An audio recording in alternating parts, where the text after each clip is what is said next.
चलिए अब हम स्टार्ट करते हैं क्या, स्ट्रक्चर ऑफ माइटोकॉन्ड्रिया। ये डायग्राम आपको सब कुछ बता देगा, बाकी थ्योरी आपके नोट्स में लिखा हुआ है। स्ट्रक्चर ऑफ माइटोकॉन्ड्रिया, ध्यान से सुनिएगा, ये स्ट्रक्चर क्लियर होना चाहिए, तब जाके सेल रेस्पिरेशन वाले चैप्टर में मजा आएगा। ठीक है, मैंने आपको क्या बोला कि माइटोकॉन्ड्रिया एक डबल मेम्ब्रेन बाउंड ऑर्गेनेली है, एक ऐसा सेल ऑर्गेनेल जो सेल के यूकैरियोटिक सेल के साइटोप्लाज्म में मिलती है। डबल मेम्ब्रेन बाउंड ऑर्गेनेली का क्या मतलब है बच्चे? अच्छा एक बात बताओ, मैंने आपको एक मेम्ब्रेन का स्ट्रक्चर कैसा समझाया? रॉबर्टसन का मॉडल याद करो, इस टाइप से बाइलिपिड लेयर, याद आया?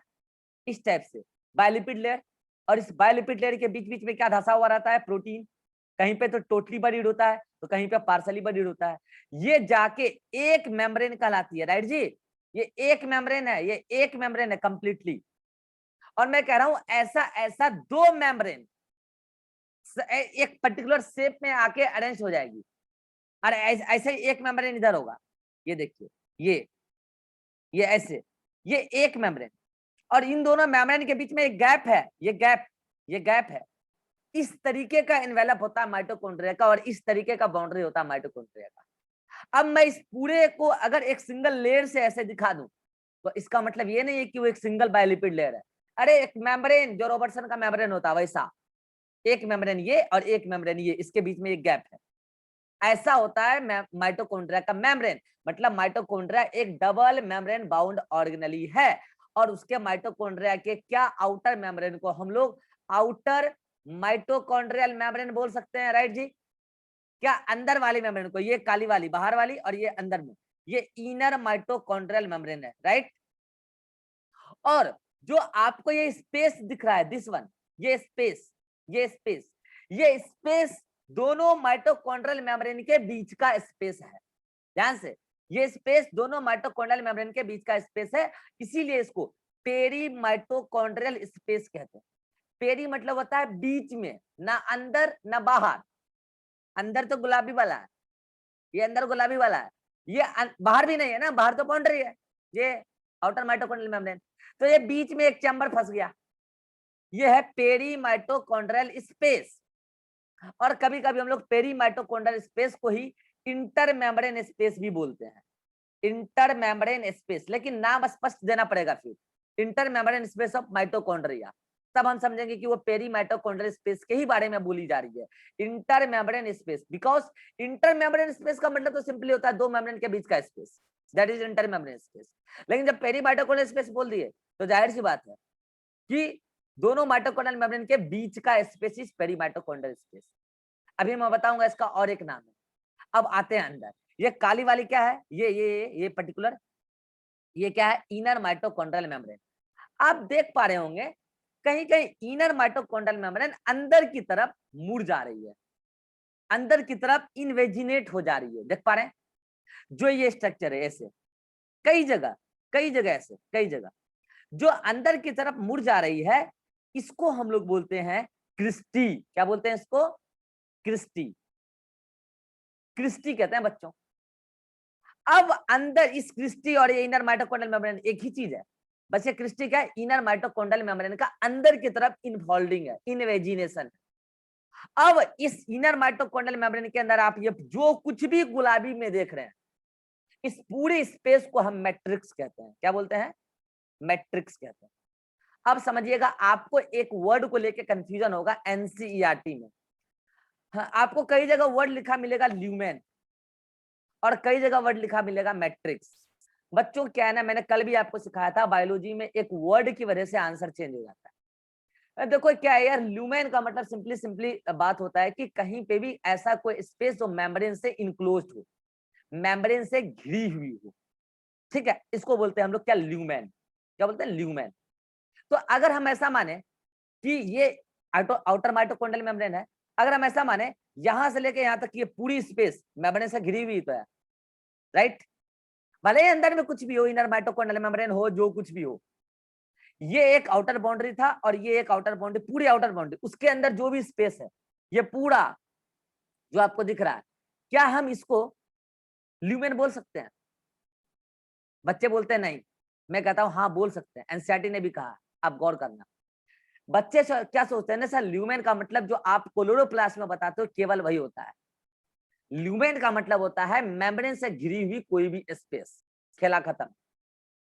और मैट्रिक्स का मतलब होता है मेम्ब्रेन से घिरी हुई वो स्पेस जहां पर फ्लूइड ही फ्लूइड हो।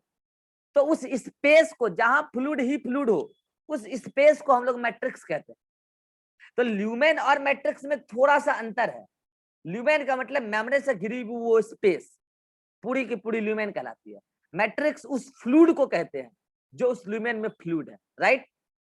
लेकिन ये जनरल टर्म बताए ल्यूमेन और मैट्रिक्स। लेकिन अगर हम ल्यूमेन और मैट्रिक्स वर्ड को स्पेसिफाई करके यूज करने लग जाए, अच्छा मैट्रिक्स का मतलब केवल ये नहीं होता कि मेमोरी से घिरी हुई वो स्पेस जहां पर फ्लूइड लाइक सब्सटेंस हो, नहीं।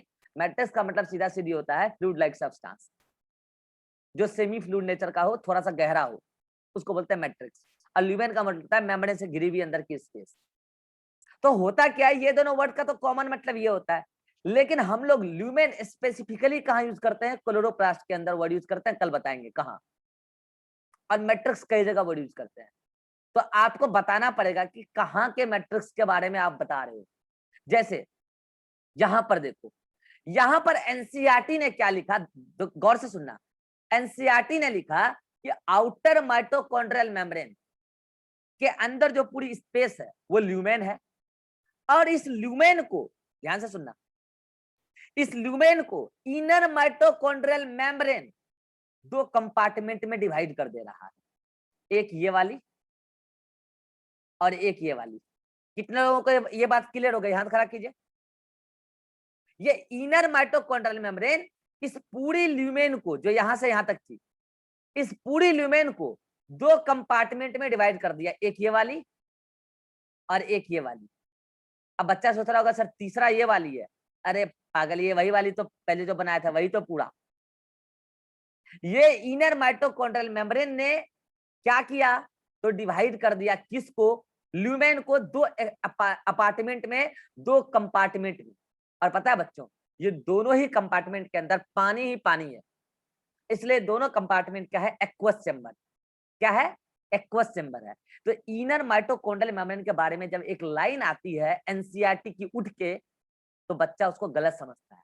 और वो लाइन आपके साथ आपके नोट्स में होना चाहिए, लिखे मैं ऐड करवा देता हूं क्या, कि inner mitochondrial membrane separate, SEPRATE, separate lumen of mitochondria, lumen of mitochondria into two two distinct, मतलब clear, two distinct aqueous, AQOUS, AQUO,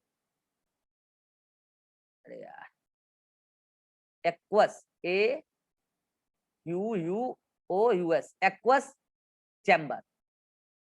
और वो एक्वस चैम्बर कौन है, एक तो ये रही पेरी माइटोकॉन्ड्रियल स्पेस जी, ये वाली, और एक है ये पूरी की पूरी जिसको आप कह रहे हो मैट्रिक्स।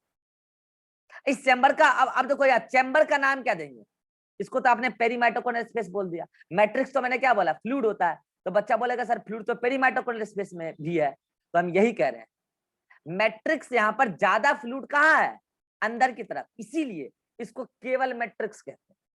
और अगर वर्ड देना हो तो आप इस इंटर मेम्ब्रेन स्पेस या पेरी माइटोकॉन्ड्रियल स्पेस को आउटर चैम्बर बोलेंगे। क्या बोलेंगे, आउटर चैम्बर।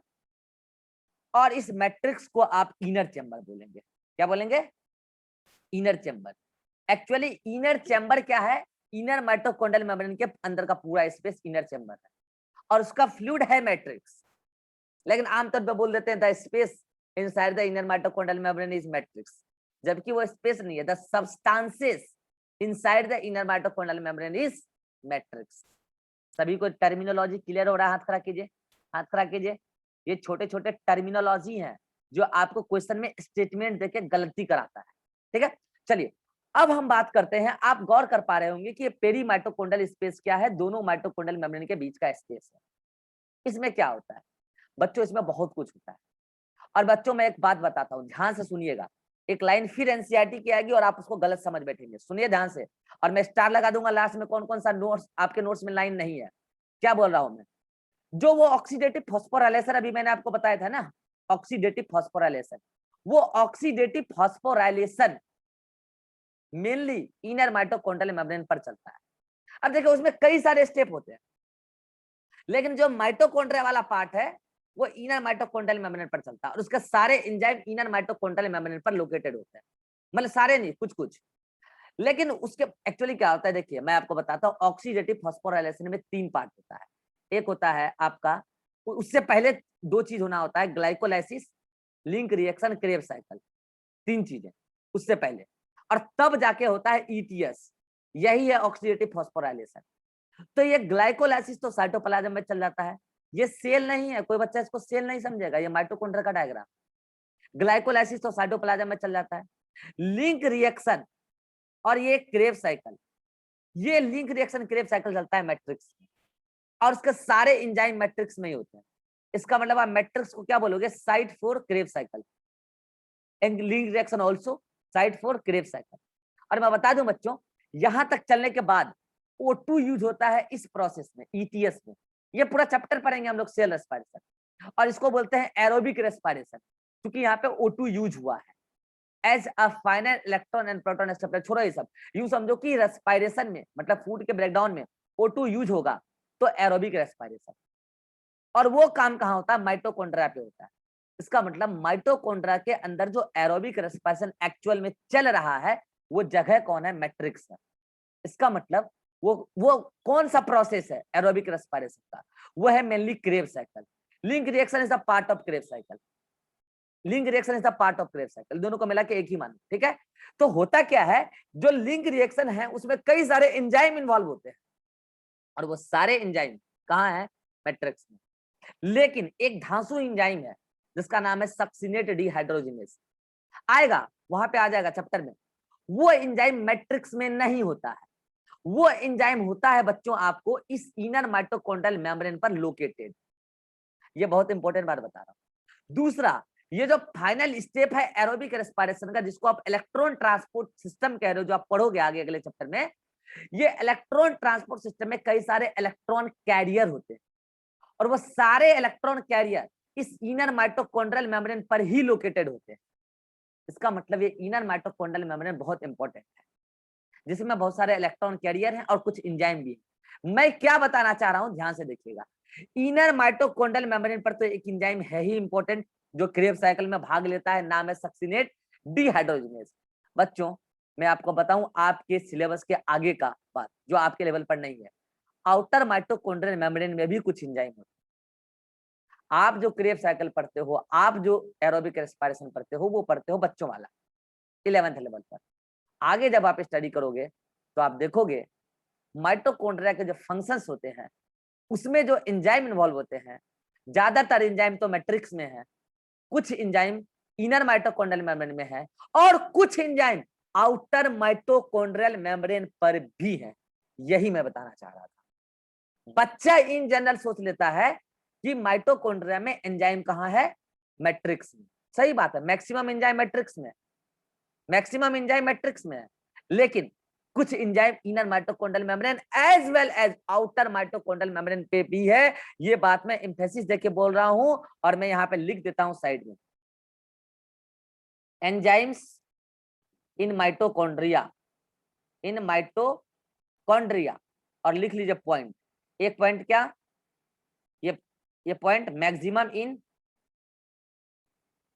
इन मैट्रिक्स, मैट्रिक्स में कुछ एंजाइम मैक्सिमम वही है, but few at inner mitochondrial membrane and few also at outer mitochondrial membrane। ये बात बच्चे के जहन में नहीं होती है और बच्चा पॉइंट गलत कर देता है। ये इसका स्क्रीनशॉट अभी ही ले लो, ये पॉइंट आपके नोट्स में आ जाना चाहिए, ये नोट्स में नहीं है, केवल एनसीईआरटी में है। एंजाइम्स माइटोकॉन्ड्रिया में मैक्सिमम कहां होता है, मैट्रिक्स में, लेकिन इनर माइटोकॉन्ड्रियल मेम्ब्रेन पे भी होता है, उसका तो नाम भी आपको पता है, इनर माइटोकॉन्ड्रियल मेम्ब्रेन पे succinate dehydrogenase. Outer mitochondrial membrane पे भी होता है, जो आपके लेवल का नहीं है, हटाओ, ठीक है। इसीलिए अच्छा एक बात सोचो ना यार, माइटोकॉन्ड्रिया ऐसा जगह है जहां एंजाइम भरे पड़े हैं, हर जगह एंजाइम है। मैं बता दूं बच्चों, पेरी माइटोकॉन्ड्रियल स्पेस में भी एंजाइम होता है, लो और लिख लो, और लिख लो, पेरी माइटोकॉन्ड्रियल स्पेस में भी एंजाइम होता है, few in perimitochondrial space. अब ले लो स्लाइड स्क्रीनशॉट, अब लो स्क्रीनशॉट। पूरे जगह एंजाइम होता है। हाँ आप पढ़ते हो ना, वो चक्कर क्या है ना, आप पढ़ते हो इनर माइटोकॉन्ड्रियल मेम्ब्रेन और मैट्रिक्स वाले एंजाइम का फंक्शन, तो आपको ऐसा लगता है कि केवल में होगा, हर जगह एंजाइम होता है। और मैं बच्चों बता दूं, इसीलिए यूकैरियोटिक सेल के अंदर जब ये पूछा जाता है कि सेल के अंदर मैक्सिमम एंजाइम कहाँ प्रेजेंट होता है, तो आंसर माइटोकॉन्ड्रिया जाता है। और भी जगह साइटोप्लाज्म में भी है एंजाइम, लेकिन मैक्सिमम एंजाइम कहाँ होता है, तो मैक्सिमम एंजाइम माइटोकॉन्ड्रिया में होता है, क्योंकि यहाँ मैट्रिक्स में तो बड़े पड़े एंजाइम, इनर माइटोकॉन्ड्रियल मेम्ब्रेन पे भी है, आउटर माइटोकॉन्ड्रियल मेम्ब्रेन पे भी है, इवन पेरी माइटोकॉन्ड्रियल स्पेस पे भी है एंजाइम। राइट जी, तो ये बात आप अपने नोट्स में ऐड कर लीजिएगा। इसके बाद हम अगला पॉइंट डिस्कशन करना चाह रहे हैं आपके साथ। आपको मैंने ये बता ही दिया कि माइटोकॉन्ड्रिया में एंजाइम कहाँ कैसे, और ये मैट्रिक्स क्या होता है मैंने आपको ये सिखा दिया। मैट्रिक्स जो होता है वहीं पर चलता है क्रेब्स साइकिल, मैक्सिमम एंजाइम वहीं पे। अब आते हैं, आप गौर कर रहे होंगे कि ये जो अंदर में स्पेस है मैट्रिक्स, उस मैट्रिक्स में यहां पर मैं एक चीज बनाने जा रहा हूं, ये देखिए। क्या ये एक स्टैंड है, क्या ये सर्कुलर है, हाँ नियरली सर्कुलर ही है ना। एक स्ट्रैंड, पता है किस चीज का बना हुआ है धागा, स्ट्रैंड मतलब धागा, ये बना हुआ है न्यूक्लियोटाइड का। अब आप समझ चुके होंगे एक्चुअल में ये डीएनए का एक स्ट्रैंड है, लेकिन एक स्ट्रैंड नहीं है, एक और होती है ऐसे। तो क्या ये डबल स्टैंडर्ड हो गया? हाँ जी, ये माइटोकॉन्ड्रियल डीएनए है बच्चों। माइटोकॉन्ड्रिया का अपना एक डीएनए होता है बच्चों। मैं बता दूं, सेल के अंदर डीएनए तो वैसे न्यूक्लियस के अंदर होता है, जो आपने क्रोमोसोम के अंदर देखा था, लेकिन याद कीजिए वो डीएनए लीनियर था, याद आया? वो डीएनए लीनियर था, और वो डीएनए हिस्टोन प्रोटीन की मदद से पैक हो जाता था, याद आया? हिस्टोन प्रोटीन की मदद से क्रोमेटिड के फॉर्म में पैक हो जाता था, और वो लीनियर था। वो भी डबल स्टैंडर्ड था, ये भी डबल स्टैंडर्ड है, लेकिन अंतर क्या है मैं आपको बताता हूँ। वहां पे आप न्यूक्लियस के अंदर कई सारे डीएनए देखते थे, याद आया? ह्यूमन के अंदर एटलीस्ट कितना, 46, फिर एस फेज में डबल होता था, याद आया? लेकिन माइटोकॉन्ड्रिया के अंदर जो डीएनए है वो सिंगल डीएनए है। क्या है? Single amount of DNA, single DNA, single एकमात्र डीएनए हर माइटोकॉन्ड्रिया के अंदर होती है। तो आप इसको क्या बोलोगे, पहले तो इसका नाम दो, माइटोकॉन्ड्रियल डीएनए, माइटोकॉन्ड्रियल डीएनए। अब इसके बारे में कुछ पॉइंट जो एग्जाम में बार बार आता है, क्या कि इसका नंबर कितना होता है एक माइटोकॉन्ड्रिया के अंदर। तो मैं बोल रहा हूं माइटोकॉन्ड्रियल डीएनए सिंगल होता है, सिंगल इन वन माइटोकॉन्ड्रिया। ऐसे लिखो, नंबर नंबर ऐसा करके लिख लो। माइटोकॉन्ड्रिया, माइटोकॉन्ड्रियल डीएनए का नंबर सिंगल होता है, सिंगल इन वन माइटोकॉन्ड्रिया। एक माइटोकॉन्ड्रिया में एक ही डीएनए होता है। अब बच्चे पूछते हैं सर ये डीएनए कैसा होता है, तो मैं बोल रहा हूँ ये डबल स्टैंडर्ड होता है। कैसा होता है? Double standard. आपको दिख ही रहा होगा। अब समझिएगा, यहाँ पे बच्चों को एक लाइन में कंफ्यूजन होता है एनसीईआरटी में। एनसीईआरटी ने पता क्या लिखा है? एनसीईआरटी ने लिखा है mitochondrial DNA is single, single ऐसे कॉमा नहीं दिया है पे, तो मैं दे रहा हूं सिंगल स्ट्रैंडेड डीएनए, ऐसे लिखा है। अब इस यहाँ पे कॉमा तो दिया नहीं है, तो बच्चे को हो जाता है कंफ्यूजन। बच्चा सोचता है माइटोकॉन्ड्रियल डीएनए सिंगल स्टैंडर्ड, ऐसे कुछ लाइन लिखा हुआ है।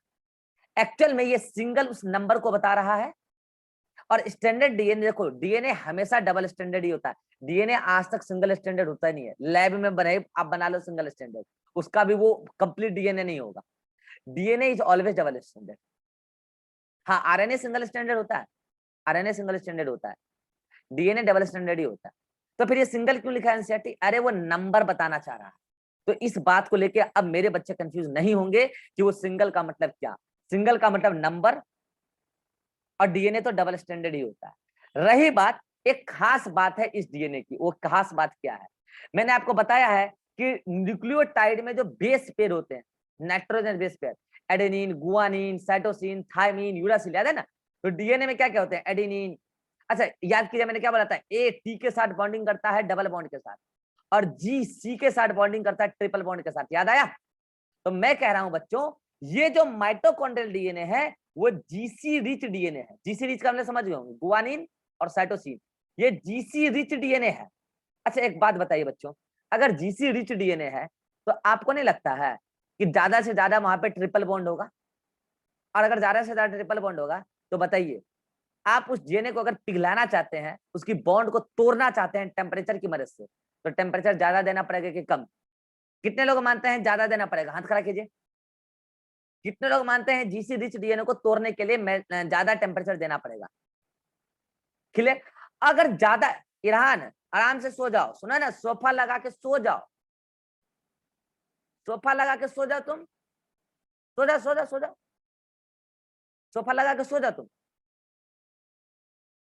शर्म आता है तुमको? बोर्ड आने वाला है तुम्हारा, इस भ्रम में हो कि इस बार पास कर दिया सबको, अगले बार भी कर ही देगा, कर ही देगा, ऐसा सरकार रहेगा तो कर ही देगा, भविष्य तो तुम्हारा ऐसा ही बर्बाद है, कर ही देगा ये। सब अच्छा हाथ खड़ा कर रहा है, इससे है, सो जानो उससे अच्छा। और क्या के लिए रहा है गधा? बोर्ड आ रहा है, शर्म है नहीं, बोर्ड एग्जाम आ रहा है। डबल स्टैंडर्ड होता है, जीसी रिच होता है, और आप सबने सहमत किया कि ये जीसी रिच डीएनए तो ज्यादा से ज्यादा डबल बॉन्ड होगा, सॉरी ट्रिपल बॉन्ड होगा, तो इसका मेल्टिंग पॉइंट ज्यादा होगा। यहाँ पे पॉइंट इंपॉर्टेंट है, GC rich DNA so melting point high, मतलब अगर आप उसको मेल्ट करना चाहते हैं तो ज्यादा टेम्परेचर देना पड़ेगा, melting point high, melting point high. क्यों होगा मेल्टिंग पॉइंट हाई? क्योंकि जीसी रिच डीएनए है, और जीसी रिच डीएनए है तो ट्रिपल बॉन्ड ज्यादा है, ट्रिपल बॉन्ड ज्यादा है तो पिघलेगा वो ज्यादा टेम्परेचर पर, इसीलिए मेल्टिंग पॉइंट हाई। क्लियर जी? नेक्स्ट पॉइंट जो आता है इसके बारे में, क्या आप इस डीएनए को ये देख पा रहे हैं कि इसमें उसके तरह से पैकेजिंग वगैरह? अच्छा, शेप के बारे में याद रख लीजिए, सर्कुलर है, शेप लीजिए, लिख देता हूं मैं पहले नंबर पे, शेप लिख लीजिए। शेप कैसा है इसका? सर्कुलर। और न्यूक्लियस के अंदर कैसा होता है? लीनियर। सर्कुलर डीएनए, ये गोल गोल दिख रहा होगा आपको, सर्कुलर, सिंगल इन number, double standard, GC DNA, इसलिए मेल्टिंग पॉइंट हाई है। नेक्स्ट पॉइंट, ये डीएनए के अंदर हिस्टोन प्रोटीन नहीं होता है, histone protein absent, histone absent. Histone क्या है आपको समझ में आता है कि हिस्टोन एक प्रोटीन है, क्योंकि यहाँ हिस्टोन प्रोटीन नहीं होता है, so known as, so less packed DNA, ऐसे बोला, लेस पैक्ड, मतलब पैकेजिंग उतने अच्छे से नहीं होता है, less packed DNA, less packed DNA है, इसीलिए सो नॉन एज, इसीलिए ये क्या कहलाती है बच्चों? ये कहलाती है नेकेड डीएनए। लगता है जैसे नंगा है, वहां तो क्या करता है? पैकिंग कर देता है, कौन? हिस्टोन प्रोटीन आके, याद आया? पैकेजिंग पूरा लपेट लपाट के एकदम पढ़ाए थे पैकेजिंग जो, तो वो पूरा पैक्ड डीएनए हो जाता है, वो नॉन नेक्ड है, ये नेकेड है, नंगा है, देखो नंगा डीएनए दिख रहा होगा। तो फिर क्या इसका पैकेजिंग नहीं होता है? नहीं, इसके पास आप अगर देखोगे तो इसके पास पॉलीअमीन प्रोटीन हो सकता है, हैव पॉलीअमीन प्रोटीन, पॉलीअमीन प्रोटीन। और पॉलीअमीन प्रोटीन क्या करता है? Helps in super coiling, super coiling of DNA, DNA का सुपर क्वाइलिंग कर, क्वाइलिंग अच्छे से कर देगा। क्वाइलिंग हम लोग समझ रहे हैं, ये डीएनए आया है, इसी को इस तरीके से, इसी को इस तरीके से रिप्रेजेंट कर देगा, लेकिन वो पैक्ड नहीं होगा। अब ये मैंने तो सिंगल स्टैंडर्ड दिखाया, ये इस तरीके से वो सिंगल, मतलब सिंगल मॉलिक्यूल दिखाया, सिंगल मॉलिक्यूल डीएनए ही एकदम क्वाइल हो जाएगा, लेकिन पैकिंग उसका नहीं होगा जैसे यूकेरियोट में होता है। कैसा, ये बात सभी को क्लियर है? मैंने क्या बोला? पैकिंग क्यों नहीं होगा? हिस्टोन प्रोटीन नहीं है, तो होगा क्या? सुपर क्वाइलिंग होगा, लेकिन पैकेजिंग नहीं होगा। सुपर क्वाइलिंग कराने में वहां आके पॉलीअमीन प्रोटीन हेल्प कर देगा। तो ये बात है माइटोकॉन्ड्रियल डीएनए के बारे में। मैं एक बार फिर से बोल दूं, आप स्क्रीनशॉट ले लीजिए जल्दी से, एक बार जल्दी से। ये सारा पॉइंट्स आपको नोट्स में ऐड करना है माइटोकॉन्ड्रियल डीएनए के बारे में, जो होगा तो अच्छी बात है, ठीक है? मैं एक बार फिर से बोल देता हूं, मैंने क्या क्या बोला। मैंने आपको यही सिखाया है बच्चों कि माइटोकॉन्ड्रियल डीएनए है, ये सर्कुलर शेप का होता है, सिंगल होता है, एक माइटोकॉन्ड्रियल के अंदर एक ही होता है। अच्छा सुनिएगा एक बात, माइटोकॉन्ड्रिया प्लूरल वर्ड है, सिंगुलर वर्ड है माइटोकॉन्ड्रियन, सिंगुलर होता है माइटोकॉन्ड्रियन। लीजिए मैं लिख देता हूं, माइटोकॉन्ड्रियन इज सिंगुलर, और कई सारे माइटोकॉन्ड्रिया को बोलते हैं माइटोकॉन्ड्रिया, मतलब कई सारे माइटोकॉन्ड्रियन को। ठीक है। हाँ, तो मैंने आपको यही सिखाया कि माइटोकॉन्ड्रिया सर्कुलर शेप का होता है, सिंगल नंबर होता है, डबल स्ट्रैंडेड होता है, मतलब डीएनए के 2 स्ट्रैंड होते हैं एक ही डीएनए में, जीसी रिच होता है इसलिए ट्रिपल बॉन्ड ज्यादा तो मेल्टिंग पॉइंट है, हिस्टोन नहीं होता है तो पैकेजिंग अच्छे से नहीं होता है इसलिए ये नेकेड है, नेकेड है, लेकिन ये सुपर कोइल्ड होता है। कैसे? पॉलीएमिन प्रोटीन होता है। बच्चों में एक बार बताऊं, ये जितना बात मैंने बोला ना, ये सारा बात प्रोकैरियोट के डीएनए से मैच करता है, ए टू जेड बात प्रोकैरियोट के डीएनए से मैच करता है। जिस दिन मैं आपको प्रोकैरियोट्स पढ़ाऊंगा, बैक्टीरिया का स्ट्रक्चर बताऊंगा, ये सारा बात एज इट इज बताऊंगा, बैक्टीरिया का डीएनए ऐसा ही होता है, बैक्टीरिया का डीएनए ऐसा ही होता है, यही सिंगल मॉलिक्यूल होता है, डबल स्टैंडर्ड होता है और जीसी रिच होता है, हिस्टोन नहीं होता है इसलिए लेस पैक्ड होता है, नेकेड होता है क्योंकि पैक्ड नहीं होता है, और पॉलीइमिन। ये सारी बातें वहां से मैच करती है। तो बच्चों ये था, मैंने एम्फेसिस देके बोला है क्योंकि इंपॉर्टेंट है, क्वेश्चन आता है माइटोकॉन्ड्रियल डीएनए के बाद। अब आते हैं हम, इसको मिटा रहे हैं, आप देख लिए कि वो कहाँ होता है, तो वो डीएनए कहाँ होता है ये भी बात इंपॉर्टेंट है, लोकेशन आपको दिख भी रहा होगा, मैट्रिक्स में होता है, ये बोलने वाली बात नहीं है कहाँ होता है, मैट्रिक्स में होता है। मैं लिख दूंगा अभी मैट्रिक्स में क्या क्या है, एक एक करके मैं पढ़ा देता हूँ पहले। अब देखिए मैट्रिक्स में और क्या है, एक एक करके और सारे ऑर्गेनेली आपको मैं पहले दिखा देता हूँ, फिर हम और भी बात करेंगे। आपको दिख रहा होगा ऐसा कोई स्ट्रक्चर दिख रहा है, दिख रहा है क्या ऐसा कोई स्ट्रक्चर? पता है बच्चों ये क्या है? ये राइबोसोम है, ये क्या है पता है? राइबोसोम। लेकिन ये राइबोसोम 70s राइबोसोम है। कैसा है बच्चों? 70s राइबोसोम है। एक्चुअल में इस राइबोसोम को हम लोग माइटोराइबोसोम कहते हैं क्योंकि माइटोकॉन्ड्रिया का राइबोसोम है, माइटोराइबोसोम कहते हैं। और ये माइटोराइबोसोम, लीजिए मैं यहां लिखता हूं, माइटोराइबोसोम मतलब माइटोकॉन्ड्रिया के अंदर राइबोसोम है, ये है माइटोराइबोसोम, माइटोकॉन्ड्रिया के अंदर राइबोसोम है, ये है माइटोराइबोसोम। और बच्चों ये राइबोसोम मोस्टली कैसा होता है? 70s टाइप का होता है, 70s राइबोसोम इन मोस्टली माइटोकॉन्ड्रिया, इन मोस्टली माइटोकॉन्ड्रिया। मगर पता है बच्चों, जो मैमल्स होते हैं ना, मैमल्स, उसमें भी खास करके ह्यूमन, खास करके ह्यूमन, तो ह्यूमन का जो माइटोराइबोसोम होता है वो होता है 55s राइबोसोम। अब ये एस क्या, वो राइबोसोम पढ़ाऊंगा परसों तरसों तो आपको समझ में आ जाएगा, वो राइबोसोम का यूनिट होता है, ठीक है। तो ये बात भी आपको अलग से याद रखना है, माइटोराइबोसोम 70s टाइप की होती है, लेकिन ह्यूमन के अंदर जो सबसे एडवांस्ड ऑर्गेनिज्म इस अर्थ का अभी, उसके अंदर 55s राइबोसोम पाई जाती है। तो देखिए राइबोसोम भी है, चलिए ये भी लीजिए, जल्दी से एक एक करके स्लाइड लेते चलिए, जो पॉइंट्स होगा नोट्स में ऐड कर लेना है, जो नहीं होगा नहीं करना है, मतलब जो होगा ऑलरेडी है ही। तो राइबोसोम भी आपको दिख गया उस मैट्रिक्स में, चलते चलिए मैट्रिक्स का कंटेंट देख रहे हैं हम, मैट्रिक्स का कंटेंट देख रहे हैं, तो राइबोसोम भी आपको दिख गया। और क्या है इसमें? अच्छा एक बात बताइए बच्चों, राइबोसोम और डीएनए अगर खुद का किसी ऑर्गेनेली के पास है तो क्या वो अपना प्रोटीन खुद बना सकता है? राइट जी, अगर डीएनए है तो डीएनए से ही आरएनए बना होगा, तो क्या इसमें आरएनए भी होगा? हाँ, आरएनए भी दिखेगा आपको अंदर में। ये लीजिए, ये क्या है? ये क्या? Single standard. ये क्या है? इसको आप बोलेंगे, ये है आपका mitochondrial RNA, mitochondrial RNA, mitochondrial RNA. ये माइटोकॉन्ड्रिया का अपना आरएनए है जो माइटोकॉन्ड्रियल डीएनए ने बनाया है। तो इसके बारे में आप लिख लीजिए, formed by mitochondrial, mitochondrial DNA, mitochondrial DNA ने बनाया है। और ये माइटोकॉन्ड्रियल आरएनए और प्रोटीन मिलकर ही राइबोसोम बनाता है माइटोकॉन्ड्रिया का, जो 70s होता है, लेकिन मैमल्स में खास करके ह्यूमन में 55s होता है। तो ये सारी बातें मैंने कहा की बात करी मैट्रिक्स में। तो अब आप मैट्रिक्स के बारे में क्या बोलेंगे? पॉइंट आप बोलेंगे इंक्लूड्स, मतलब हैव, ऐसे बोलेंगे मैट्रिक्स हैव, इसके पास क्या क्या होता है।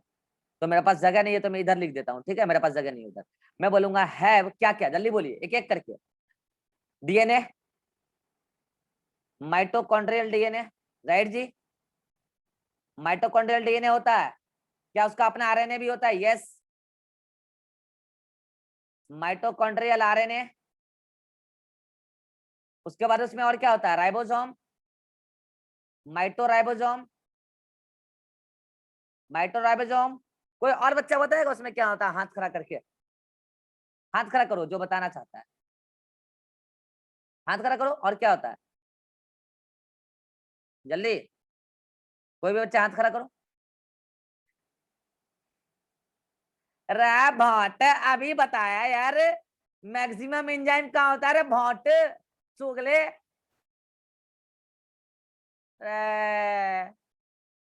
अभी बताया मैक्सिमम, ये मतलब क्या है यार? मतलब क्या हो ये? मतलब नींद में हो क्या यार? अभी बताया ना, एंजाइम मैक्सिमम माइटोकॉन्ड्रिया में मैट्रिक्स में होता है। और ये भी बताया कि ये एंजाइम क्रेब साइकिल में काम आता है। क्या लिखोगे? And enzymes for, enzymes, many enzymes, ऐसे लिखो, many enzymes for Krebs cycle. ये क्या है? क्रेब साइकिल है, फॉर क्रेब साइकिल, जो एरोबिक रेस्पिरेशन का भाग है। क्रेब साइकिल जो है एरोबिक रेस्पिरेशन का एक पार्ट है, आपको हम पढ़ाएंगे रेस्पिरेशन चैप्टर में। तो ये तो हो गया मैट्रिक्स के अंदर का कंटेंट। बच्चों अब आप एक बात गौर कर पा रहे हैं, जो आउटर चेंबर है और जो इनर चेंबर है, इनर चेंबर में, अब इनर चेंबर क्या है पता है? यही मैट्रिक्स। आप गौर कीजिए, इनर चेंबर में क्रिस्टी से, क्रिस्टी, अच्छा क्रिस्टी क्या है पता है? क्रिस्टी इनर माइटोकॉन्ड्रियल मेम्ब्रेन का अंदर की तरफ इनफोल्डिंग है। बोलते हैं कि क्रिस्टिंग सरफेस एरिया बढ़ाती है, सही बात है, इंक्रीजेस सरफेस एरिया। काय के लिए? अब बताता बच्चों, माइटोकॉन्ड्रिया का क्या काम है? एटीपी बनाना। एटीपी कहां बनता है? एक्चुअली कहां बनता है? ये कुछ देख रहे हैं आप? इसको बोलते हैं ऑक्सीजोम। नेक्स्ट मीटिंग में लेंगे अभी। इसको बोलते हैं ऑक्सीजोम। एक्चुअली एटीपी यहीं बनता है, एक्चुअल में एटीपी का सिंथेसिस यहीं पे होता है। लेकिन उससे पहले कई सारी तामझाम मैट्रिक्स में करानी पड़ती है, कई सारी तामझाम इनर माइटोकॉन्ड्रियल मेम्ब्रेन पर करानी पड़ती है, और तब जाके F0 F1 पार्टिकल ऑक्सीजोम का ही नाम है, उस पर जाके ऑक्सीजोम पर एटीपी बनता है। तो अब हमें उस ऑक्सीजोम का स्ट्रक्चर देखना है जो यहाँ पे हमने बनाया। नेक्स्ट मीटिंग में फिर से बना के लेते हैं ऑक्सीजोम का स्ट्रक्चर। यहां तक सभी को सब बात क्लियर हो गया? इसका स्क्रीनशॉट लो जल्दी से। ये सारा पॉइंट हैव क्या क्या मैंने बोल दिया, माइटोकॉन्ड्रियल डीएनए, माइटोकॉन्ड्रियल आरएनए, माइटोराइबोसोम और बहुत सारे एंजाइम क्रेब साइकिल के, ये सब कुछ होंगे वहां पे। सभी को क्लियर है? यहां तक हाथ खड़ा कीजिए माइटोकॉन्ड्रिया के स्ट्रक्चर में। चलिए मिलते हैं नई मीटिंग में, जल्दी से नई मीटिंग में मिलेंगे और माइटोकॉन्ड्रिया समाप्त करेंगे आज।